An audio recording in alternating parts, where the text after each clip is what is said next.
My name is Zoe Williams. I am from Pensacola, Florida.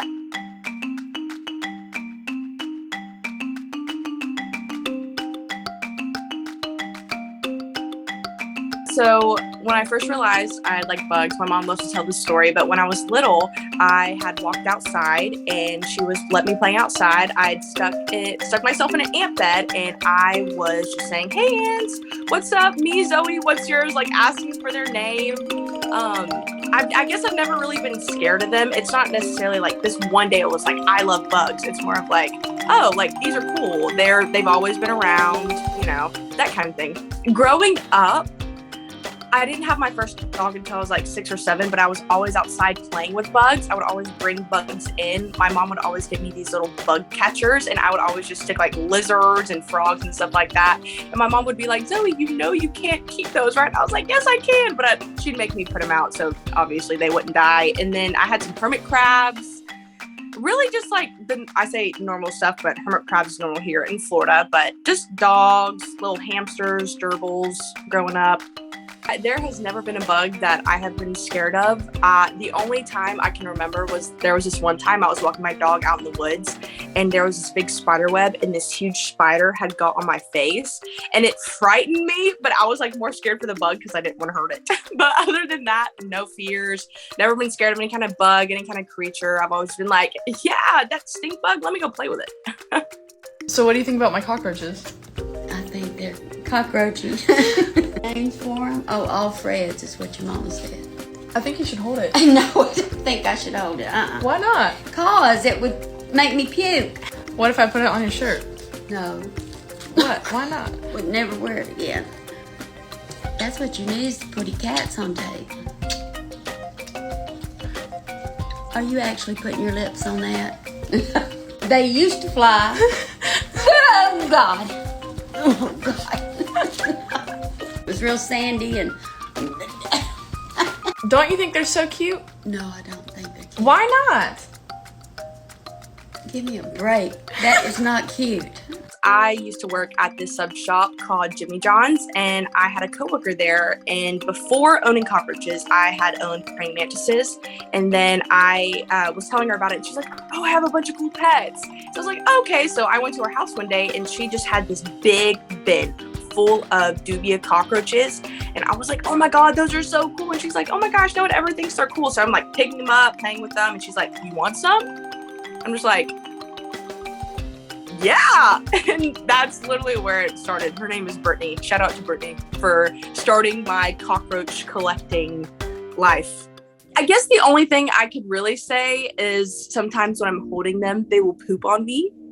But like other than that, like nothing scary, nothing. They're super docile, super sweet. I mean, I guess the scariest thing you can say that they do is they just run around, and sometimes they can be super quick. And like one minute they'll be on my head, next minute they'll be like crawling down my butt to my legs. So the species that I have, they are the second biggest species of cockroach in the world. They are called peppered cockroaches. I don't know their scientific name, but that's why they're so massive, because of their species.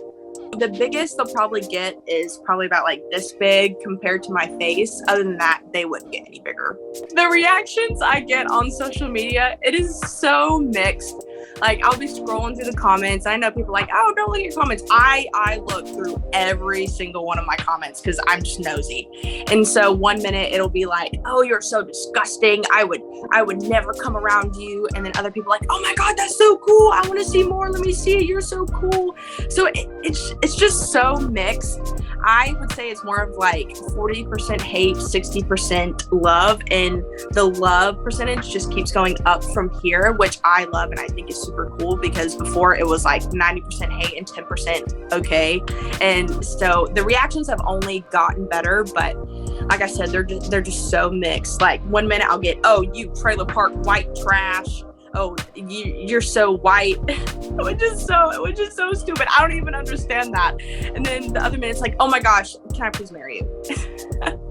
when I had first started out and first showing my bugs, I didn't really understand how to deal with the negative comments because I've never been in, that social realm before to where you get like a huge notice. So like there would be some nights where I would just like cry and I'm just like, I'm not a horrible person. I just like bugs. And now it's just like, whatever. People can hate, cancel culture is so big these days. So I just let it roll off my back. It's like, whatever. I have so many fans at this point. So, I just focus more on that and proving myself and my content to the fans and making them happy rather than worrying about the hate comments. Because what's one hate comment going to do? Absolutely nothing in my life. It affects nothing. So I just got to stay positive. I feel having cockroaches, and showing them on social media is important because not necessarily the cockroaches, but just showing people that in a world full of, oh, you have to look a certain way, you have to be a certain way, I am able to show people. And like I was talking about earlier, with all my younger fans, because a lot of my fans are younger, just showing them growing up like, hey, you don't have to be like everyone else. When growing up, I always felt like I was an outcast.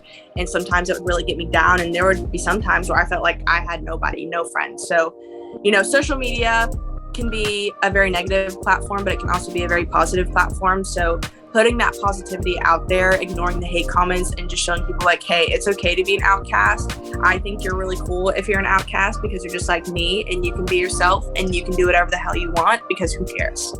As long as it makes you happy, then, go for it, do it.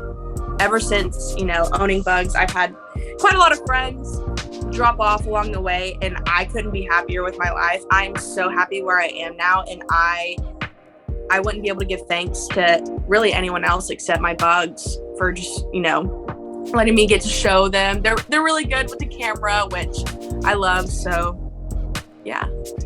The biggest advice I can give is just do your research on, what kind of bugs are in your area. I'm one of those weirdos where if I see anything, even if it's harmful, I'll go pick it up, but I would never tell that to anyone. I would never tell anyone to do that. But I'm also very knowledgeable when it comes to bugs and what I can hold and what I can't hold.